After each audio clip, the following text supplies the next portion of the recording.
From movies, let's move on to the courts. Yes, ladies and gentlemen, for many, tennis began with the epic Federer-Nadal-Djokovic rivalry. But dear friends, there's a remarkable story that predates this era. A story of trailblazing athlete who dared to challenge the status quo. Long before Incredible India became a tourism slogan and a symbol of national pride, this sporting stalwart proclaimed to the world that there was more to India than snake charmers, yogis, cricket, and of course, chicken tikka masala. As a top 20 player, he rubbed shoulders with tennis royalty, Laver, Borg, McEnroe, and Connors. His captivating charm, quick wit, and intellect opened doors to elite circles, making him a beloved and highly respected global ambassador for Indian sports. Ladies and gentlemen, please welcome the one and only Vijay Amritraj. Yes, a true legend of Indian sports for a fireside chat on Match Point, sports, legacy, and nation building. He will be in conversation with Shireen Bhan. That's something you really don't want to miss.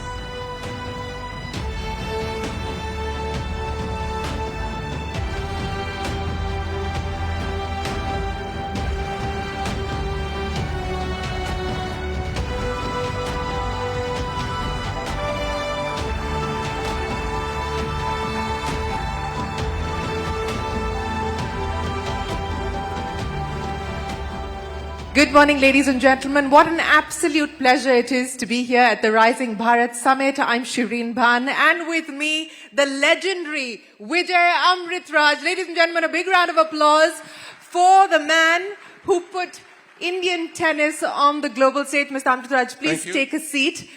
You won your first match when you were 13. 20 years at the Davis Cup, Tennis Hall of Fame in December of 2023. I remember you said that when you're on the court, you always feel like you're playing for India and you always feel that you're Indian. What this audience perhaps doesn't know here, that while you moved to the US over 40 years ago, you've still retained your Indian passport. Why is that? Well, I think the most important thing is that wherever you are in the world, wherever I've traveled, wherever I've had the good fortune to have played and fortune to meet the kind of people that I did meet, you're always going to be Indian. It's always inherent in you. It's in your heart. It's in your head. Wherever I've played, the flag was flown, the anthem was sung, Indians were there, and all I had to do was play 60% of my tennis because they got me through the other 40%.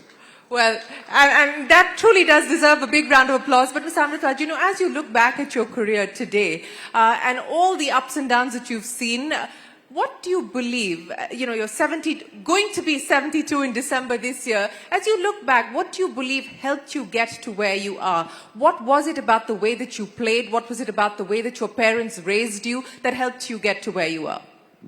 Well, first of all, you didn't have to bring up my age at this point. But you look great, by the way, at 72. Thank you. I think the most important part of my growing up has always been my parents. They actually, as I always say, all the good in me came from them. The bad in me I picked up along the way. But the fact that I grew up not very well, I was unhealthy as a child growing up, and I was in school and so on and so forth, and my mother played that very vital role of going to school for me and actually taking notes and come and teach me in the hospital and trying to recover and so on and so forth. I always make a joke of the fact that for one set of school fees, both of us were educated. So I think when I look back at that and what they did for me, beyond the call of duty of parents, is what gave me the life that I've ended up having and put me into tennis actually to get over my health, and then it took me on a completely different journey. I wanted to be a doctor. You wanted to be a doctor? I wanted to be a doctor. I thought it's the greatest profession of all. You're saving lives and so on. Finally, my mother said to me, hit enough tennis balls in the court and someone will give you a doctorate. And that's an unusual thing. And yes, you could have gotten a doctorate as well on the tennis court, but that's an unusual thing for Indian parents to say, don't be a doctor, go out there and play tennis. I think it was for my health more than anything else, and to be able to have some retention power and so on and so forth. And then many years later, I would speak in overseas major colleges and schools, which I was amazed that they would invite me to do it. Had they known my early years of being in school, they wouldn't have done it. But they were right again. You know, as you look at India today, as you look at India from the perspective and the lens of a global Indian, what gives you hope? What gives you confidence? What gives you optimism about the India story?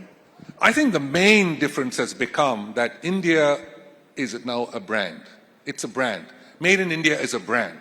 Made in India is what people want. They want people to be investing in India. They want people to come to India. The tourism part of India has to continue to grow. We have so much in different parts of India that is unbelievable. Each state has so much to offer, and the country as a whole. Most important of all, I think once people from overseas have come and experienced Indian hospitality, they don't want to go back. This is it. I've always asked people to come for the first time. Come visit. I will guarantee you that you'll go back again. And that's what they've done. And I think to a great extent, India, our people on a normal basis are inclusive. They are always going to be hospitable. They'll invite you to their home at the drop of a hat. If you go play tennis anywhere in the world and you see two Indians on another tennis court or a badminton court or a squash court or anywhere else, they're going to say, okay, let's get together. And that's how you survived your early years in the US. I did.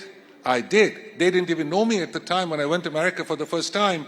And needless to say, if I saw an Indian somewhere at some store, I would go up to him and say, listen, I'm coming to your house for dinner tonight.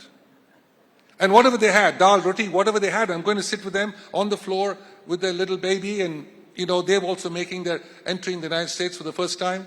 And we eat together. And their growth has been my growth. And to a great extent, we have seen the incredible growth of India. We have seen the incredible growth of India, and your journey has been intertwined with it in many ways. But let's talk about what's happening in India as far as sports is concerned. And I know that there is a big disappointment that you carry about the way that things have turned out for Indian tennis. Why do you believe we've fallen off the map? What do you believe we need to do to get back on the map? There's been great changes over the last 40, 50 years since the time I played, when I would go out on tour and people would often say to me the famous question, yes, you play tennis, but what do you do for a living? And I could never answer that question till I won my first big tournament. And that made a big difference, because then they stopped asking me, what do you do for a living? But the second question, which my late grandmother used to constantly ask me, I could never answer, and to this day I've never been able to answer. And she would always say to me, why do you have to go so far to lose? So I think when you look at sport in India, it has always been considered a sport. After tea, after your homework, come back in and do your homework. Your backpack is getting, bigger than you, that you're carrying to school. You have to give a priority to the fact that sport is going to take you further than you can possibly think. Nothing that I could have possibly done in my 7 decades of being around that could have bettered what this sport has given me. It has given me everything and more that I never would have expected. It has taken me places I never thought I would go, met people I never thought I would meet, and spent time in parts of the world I never thought I would be in, and continue to impress upon them the importance of who we are and where we came from. And I think those things are honestly vital for our own growth. No, they're vital, but what do you believe is the need of the hour? What do we prioritize? How do we look at public-private partnership in the context of creating this sporting ecosystem, in the context of creating a sporting culture? You go back to the 1980s when you started the tennis academy with Britannia in Chennai. Leander Paes came through that academy as well. What do you believe we should focus on today? Every sport is different. Every sport, the needs are different, the support family is different, everything is different. But the one thing that is constant is to have an incredible support system. That's number one. Number two is the fact that in our sport of tennis, if there's a young family with 2 children, boy and girl, 5 and 7 years old, and you say to the parent, forget about education, don't do it. Don't send them to school. Let them go into a sport of their choice. Let's see how good they get. They're going to represent India at the very highest level. You're going to do great. How many parents would say yes? It's a tough cultural, social issue. You're better off going to school, going to college, getting a job, making sure you're this and that, you get your own place, you have your own family. That's the growth. But no pain, no gain, right? If you don't take a chance, you're not going to have choices. So you have to focus on the fact that if you can, in fact, get to the top of the heap in a particular sport, the world is open to you. Well, speaking of the world being open to you, one of the other beautiful aspects of your journey has been your ability to reinvent yourself. You've not just played tennis, you're an entrepreneur. You've worked with the UN as a messenger of peace under Kofi Annan for almost 7 years. You've been in the Bond movie. How many of you here know that Vijay Amritraj was in a Bond movie? How have you managed to continuously reinvent yourself? What keeps you going? Excitement of challenges, new challenges. You know, a new challenge for me is always acceptable. Impossible is nothing. We keep trying to get better. We want to be better tomorrow than we were today, irrespective of what your age is, as long as your health permits you to do that. I do believe that when you are challenged, you continue to strive to be better, irrespective of the age. My father played tennis singles at 85. And the only reason he stopped playing was because my mother finally got upset with him. You better stop. One of the best tennis matches I ever saw was my 8-year-old father playing against my 10-year-old second son. That's fun to watch. Yeah. Of course, my mother was cheering for my son, not for her husband. But my point is that if sport is part of your life, it can be part of your life throughout life. There is no retirement at that point. It's a question of what you want to challenge yourself with. The movie came to me when I was on the center court at Wimbledon, and the producers were watching the match. They wanted to have tea with me, asked if I would do a screen test because they'd checked out several actors and they didn't come up with the right one, and said, would you consider doing a screen test at Pinewood Studios? And the reason I accepted doing the screen test for a laugh was because who can say they worked at Pinewood in the morning and playing at Wimbledon in the afternoon? Yes, not too many. Not many people who can say that. So I ended up doing it, got the role for 14 weeks, and I tried not to die in the picture, but they said you had to. What was your favorite line? Which actually Roger gave me during the chase sequence when he asked me, what have you learned so far? And I said, well, my backhand has improved. Your backhand has improved. He threw it in. One of the other things that perhaps the audience here doesn't know is that you've actually spent a fair amount of time with President Trump, interviewing him. President Trump is keeping everyone on tenterhooks around the world at this point in time. What was your impression of him when you did that interview with him? Well, we don't have enough time for that, but well, first of all, that was before his first term, yes. Right before his first term. And it's incredible to know that, 8-10 years later, that he's back at Trump too. Obviously, the whole thing is in a mix right now. It almost looks like a bowl of cereal. It's it's fruits and flakes, as we say, in the cereal, and it's a question of how you mix it up. And that's exactly what's happening. It depends on what fruit you want in it before you can actually enjoy it. I think that he is working to a point where he's trying to rush through things that have always been in his head. And whether people agree with him or not. That, to me, is an issue of a second-term president, because you're not actually due to run for election again. Well, he says he may find a way of doing that. That we'll have to wait and see. That we'll have to wait and see. But as we look at the world today, and I ask you this from the context of the work that you did at the UN as a messenger of peace, as well as the retreat from multilateralism, from globalization, as it were today, the impact and the implications of that on sport, does that worry you? Well, the great thing about sport, I always say it brings people together. It's only when you compete, it's only how fast you can run, how high you can jump, how good are you better than me, and if you beat me once, I'm never going to lose to you again. That's the challenge of sport, and it brings people together irrespective of what level of sport you're playing and irrespective of what sport it is.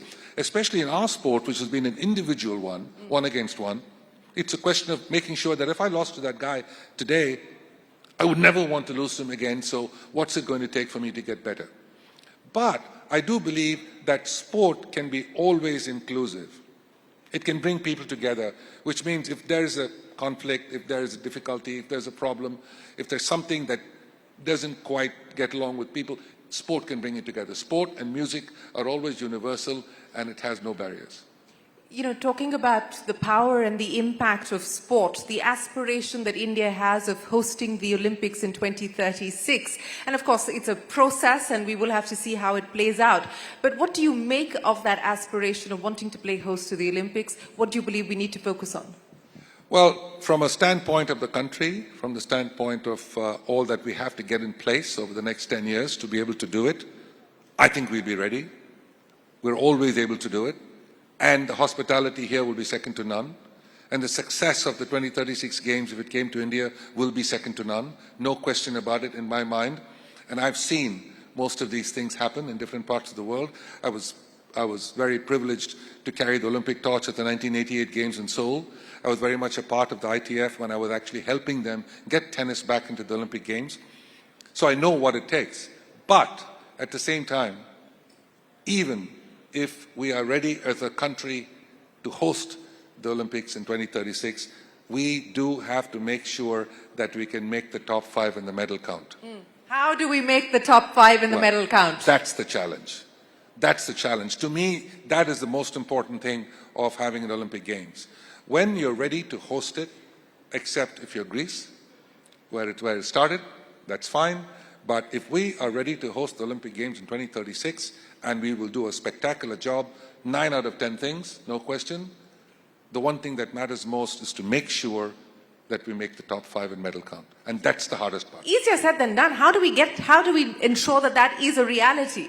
What's the execution roadmap? Shireen, nobody said it was easy. I just said that's exactly what we need to do. We need to get there. Look, if we have 28 CEOs of the presidents of worldwide companies at this point are the top 100, how did we get there? Because of the incredible hard work, the effort that was put in, the talent that we have, the brain power that we have, all of that went into making us arguably the greatest in the world in that particular area of work. I think we can do it in sport. We just have to focus more on disciplines that we can actually do well in. We can't do well in all disciplines. Yeah, sure. Well, what do you think those disciplines should be? What should we focus on? What I think we prioritize? should pick 10 or 12 disciplines. For example, we're always going to be good in archery, we're going to be good in shooting, we're going to be good in pistol shooting, we're going to be good in boxing, we're going to be good in some athletic events. I think some of the girls in female 100 meters, 200 meters, 400 meters, I think we can be very good. I think the girls from Kerala have just shown beyond doubt that they can be spectacular. I don't think we should go after things that we're not going to be good at. There's a reason why runners from the African continent actually do as well as they do. There is a reason why the Caribbean boys and girls do as well as they do. So I think it's hard. I mean, you're not going to see, I'm not quite sure of this, but I'm not quite sure you're going to see a lot of American guys winning in chess. I'll pick our guys and girls anytime, any day and twice on Sunday. So I think you've got to pick the ones that you can be good in. Yes, pick the right disciplines to go after and prioritize those.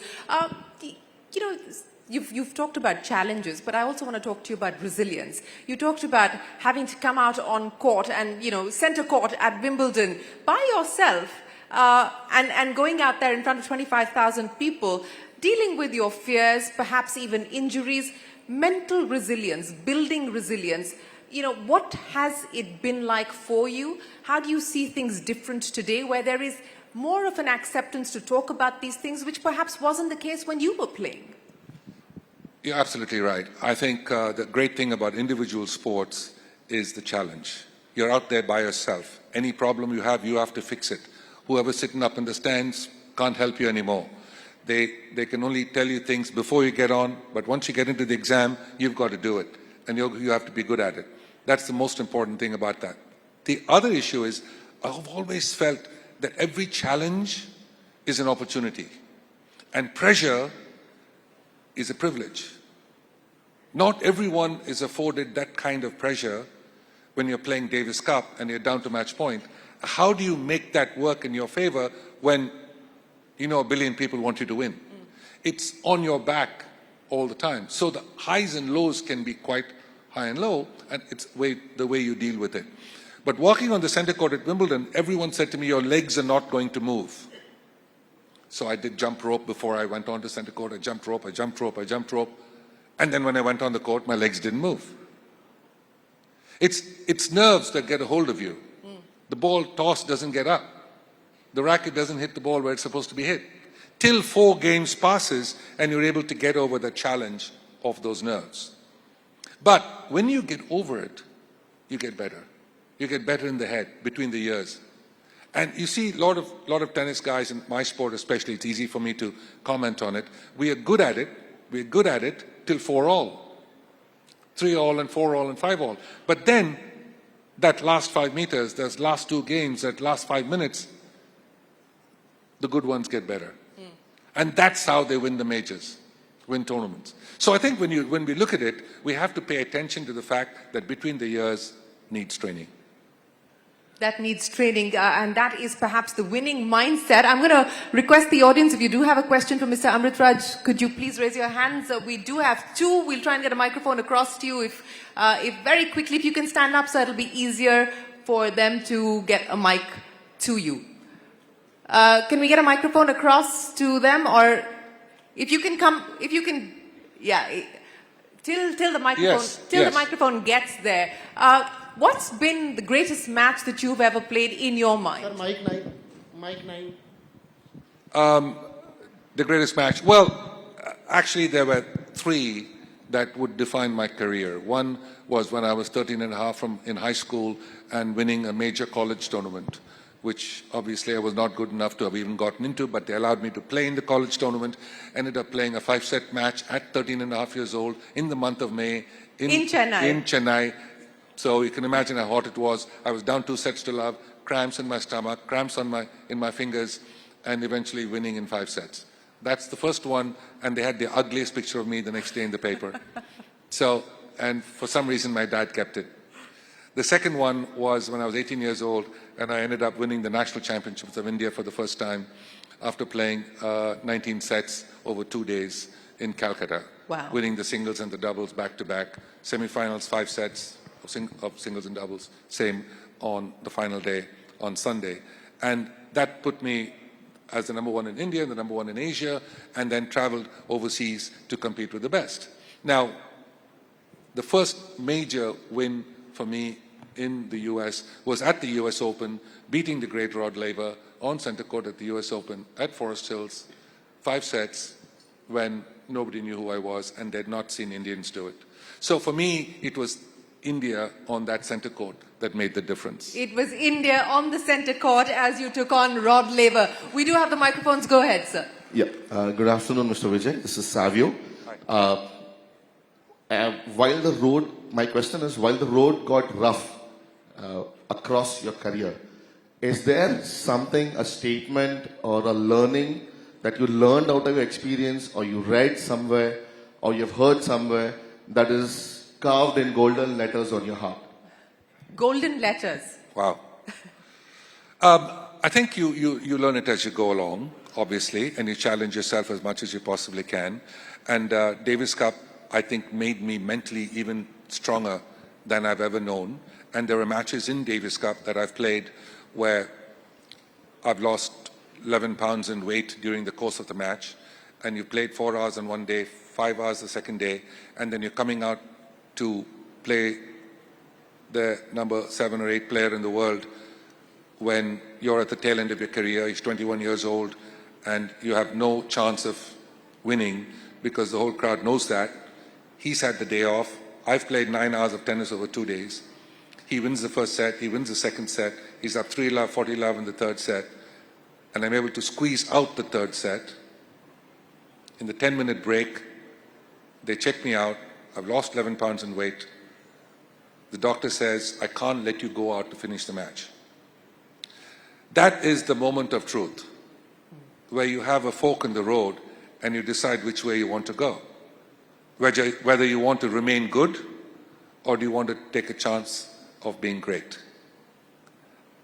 And that's the moment where you think back in time when I was growing up and feeling sick and have an IV in me and my mother telling me, you're going to be the best in this country.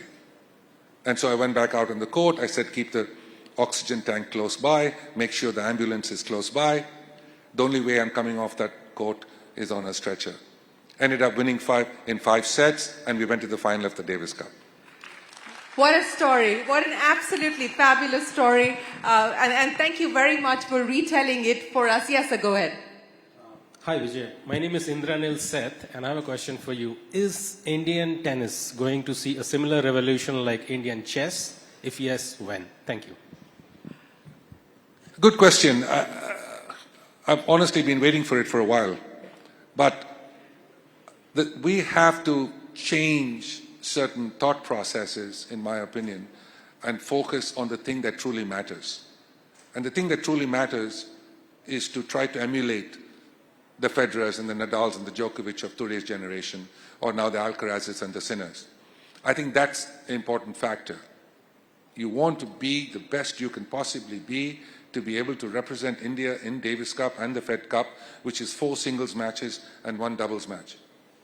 So staying focused on doubles doesn't really help. You have to make sure you're staying focused on the 4 singles that we need. So the focus from a young age, 5, 7, 8 years old, has to be on not taking no for an answer in singles. And I think we have to continue to work on that. I'll take the last question. Yes, go ahead. Good afternoon, sir. What kept you going when odds were against you? What kept you going when the odds were against you?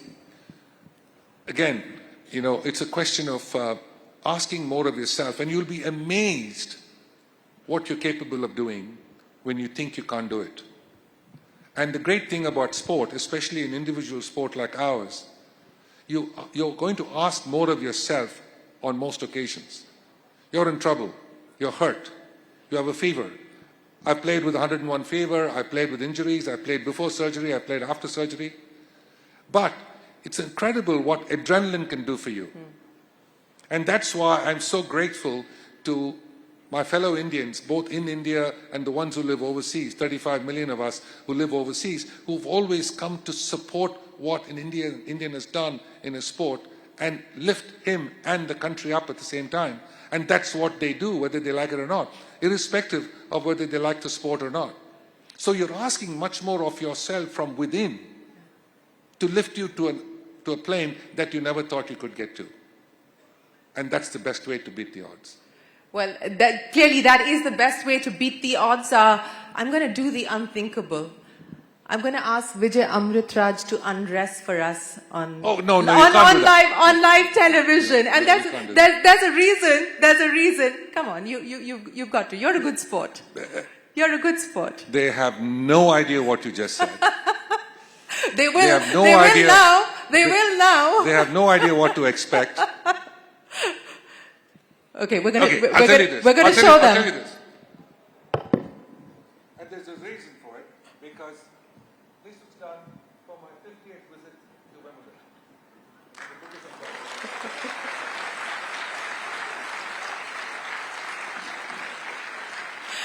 I told you it would be worth it. That is a collector's item. Vijay Amritraj, it's been an absolute pleasure. Thank you so much for joining us here. We wish you all the very best, and we look forward to seeing much more of you here in India. Ladies and gentlemen, a big round of applause for Vijay Amritraj.